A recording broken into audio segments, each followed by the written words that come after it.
নেতা একটি সাধারণ শব্দ, কিন্তু এর প্রভাব অসীম। নেতা শব্দটির মাঝেই লুকিয়ে আছে পরিবর্তনের বীজ, সমাজ বদলাতে, ইতিহাস গড়তে এবং ভবিষ্যৎ নির্মাণ করতে নেতাদের ভূমিকাই মুখ্য। একজন প্রকৃত নেতা শুধু নির্দেশই দেন না, তিনি অনুপ্রেরণা দেন, স্বপ্ন দেন এবং অসম্ভবকে সম্ভব করেন। আজ আমরা জানব প্রকৃত নেতারা কেমন হন, কিভাবে তারা মানুষের হৃদয় জয় করেন এবং কিভাবে একজন সাধারণ মানুষও হয়ে উঠতে পারেন অসাধারণ নেতা। আপনারা নেতৃত্ব দিতে চান, আপনাদেরকে জনগণের মধ্যে যেতে হবে। এমন বাংলাদেশ আমরা করতে চাচ্ছি যেটা আমরা এক পরিবার, এটি হলো মূল জিনিস। আমরা বাঙালি জাতি স্বাধীনতা অর্জন করতে চাই, স্বাধীনতা রক্ষা করতে চাই। শুরু করছি অ্যারিস্টটলের একটি উক্তি দিয়ে। যে নিজেকে নেতা হিসাবে গড়ে তুলতে চায় তাকে প্রথমে সেবক হতে হবে। নেতা মানে শুধু ক্ষমতার অধিকারী নন, নেতা হলেন তিনি যিনি অন্ধকারে আলোর দিশা দেখান, যিনি শুধু পথই দেখান, নিজে হেঁটে দেখিয়ে দেন। ফিলোসফার প্লেটো বলেছিলেন, নেতৃত্ব হলো একটি সমাজের কল্যাণের জন্য দায়িত্ব নেওয়া। বাংলার সংস্কৃতিতে নেতৃত্বের ধারণা আরও গভীর। রবীন্দ্রনাথ ঠাকুরের চিত্তজেথা ভয়শূন্য কবিতায় নেতৃত্বের আদর্শ ফুটে উঠেছে। সাহস, ন্যায় এবং স্বাধীনচেতা। নেতৃত্বের প্রাথমিক স্তর শুরু হয় নিজের ভেতর থেকে। আপনি যদি নিজের জীবনের দায়িত্ব নিতে পারেন, আপনি অন্যদেরও নেতৃত্ব দিতে পারবেন। বাংলাদেশের রাজনৈতিক, সামাজিক ও অর্থনৈতিক ইতিহাসের সাথেও জড়িয়ে আছে কয়েকজন কিংবদন্তি নেতার নাম। বাংলাদেশের ইতিহাস শুধু একটি ভূখণ্ডের গল্প নয়, এটা হলো লক্ষ মানুষের স্বপ্ন, সংগ্রাম এবং নেতৃত্বের গল্প। আজ আমরা কথা বলব এমন কয়েকজন কিংবদন্তি ব্যক্তিত্ব সম্পর্কে, যারা তাদের সময়কে আলোকিত করেছিলেন, যারা প্রত্যেকেই নিজ নিজ ক্ষেত্রে বাংলাদেশকে নতুন দিগন্তে নিয়ে গেছেন। চলুন শুরু করা যাক। 1971 সালের এক বৃষ্টি ভেজা সন্ধ্যা, কালুরঘাট বেতার কেন্দ্র থেকে ভেসে আসে একটি কণ্ঠ। আমি মেজর জিয়াউর রহমান, বাংলাদেশ আর্মির একজন অফিসার। আমি বাংলাদেশের স্বাধীনতা ঘোষণা করছি।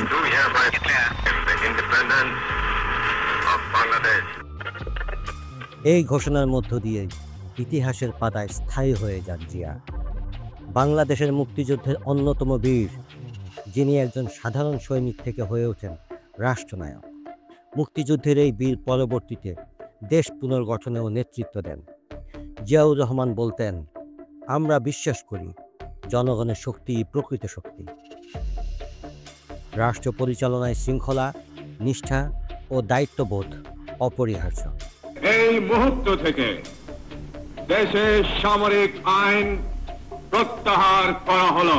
রাষ্ট্রপতি হিসাবে জিয়া জাতীয়তাবাদী দর্শনের প্রবর্তন করেন, বহুদলীয় গণতন্ত্র পুনঃপ্রতিষ্ঠা করেন এবং দারিদ্র্য বিমোচনে, কৃষি ও গ্রামীণ উন্নয়নের উপর গুরুত্ব দেন। চালু করেন গ্রামীণ উন্নয়নের প্রকল্প এবং সেনাবাহিনীকে পেশাদারিত্ব দান করেন। তার রাজনৈতিক জীবন ছিল সংঘাত, অর্জন ও রহস্য পরিপূর্ণ। জিয়া বলতেন, রাজনীতি হতে হবে জনগণের আস্থার, স্বার্থের নয়। তার পলিটিক্স অফ ট্রাস্ট ধারণা আজও প্রাসঙ্গিক। নেতৃত্বের ক্ষেত্রে যদি জনতার কণ্ঠস্বর কারোর জন্য প্রযোজ্য হয়, তবে মাওলানা আব্দুল হামিদ খান ভাসানী হচ্ছেন সেই নাম।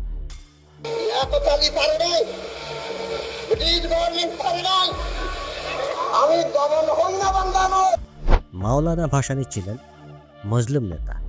তিনি ছিলেন সেই নেতা যিনি সবসময় ক্ষমতার বাইরে থেকেও ছিলেন সবচেয়ে প্রভাবশালী।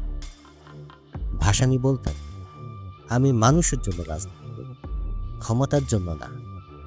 আমার রাজনীতি হলো শোষণের বিরুদ্ধে সংগ্রাম।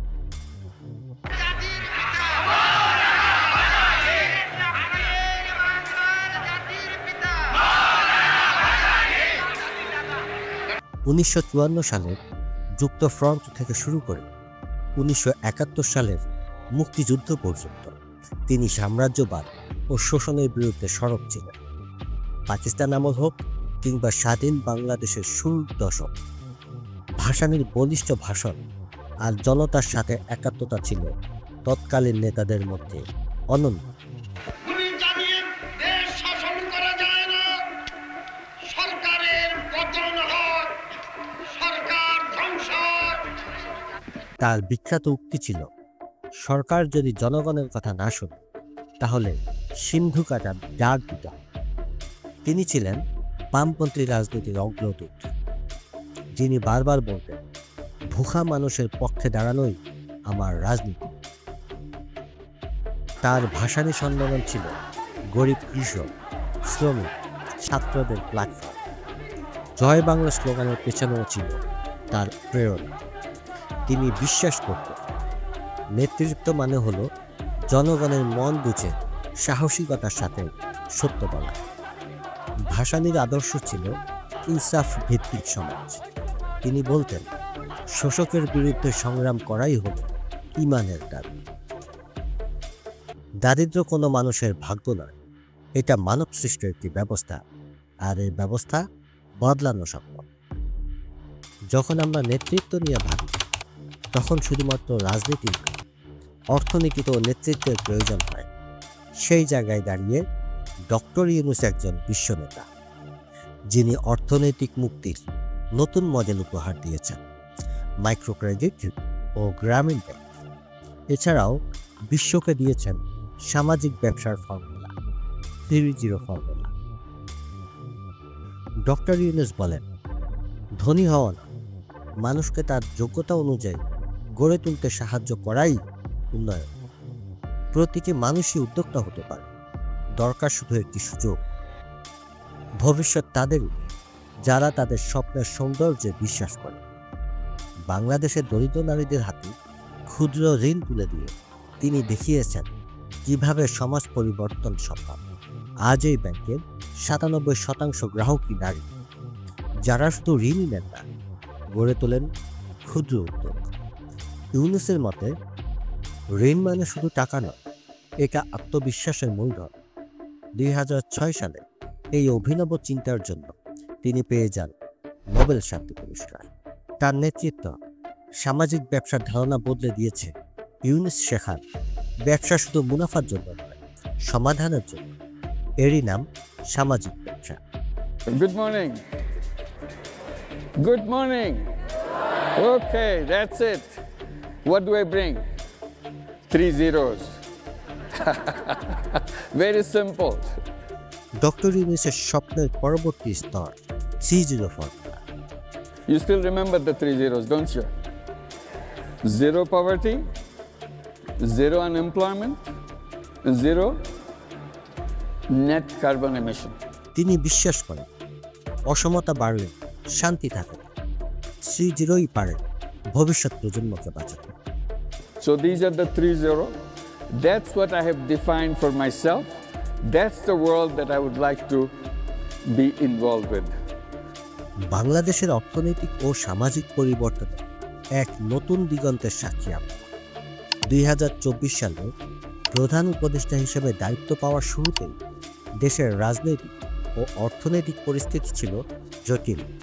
বৈশ্বিক মন্দা, দ্রব্যমূল্যের ঊর্ধ্বগতি, জলবায়ু পরিবর্তনের অভিঘাত, এসব চ্যালেঞ্জের মোকাবেলায় প্রয়োজন ছিল দূরদর্শী, নিরপেক্ষ এবং মানবিক নেতৃত্বের। সারা বাংলাদেশ একটা বড় পরিবার, এই পরিবার আমরা একসঙ্গে চলতে চাই। দুর্নীতি দমন, নির্বাচনী সংস্কার সহ বেশ কিছু সংস্কারে তার ভূমিকা ছিল প্রশংসনীয়।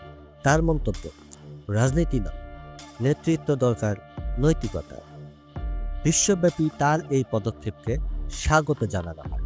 জাতিসংঘ, ওয়ার্ল্ড ইকোনমিক ফোরাম সহ বহু আন্তর্জাতিক সংস্থা বাংলাদেশকে experimental model of social governance হিসেবে স্বীকৃতি দেয়। অবশ্যই তার নিয়োগ নিয়ে সমালোচনাও হয়েছে।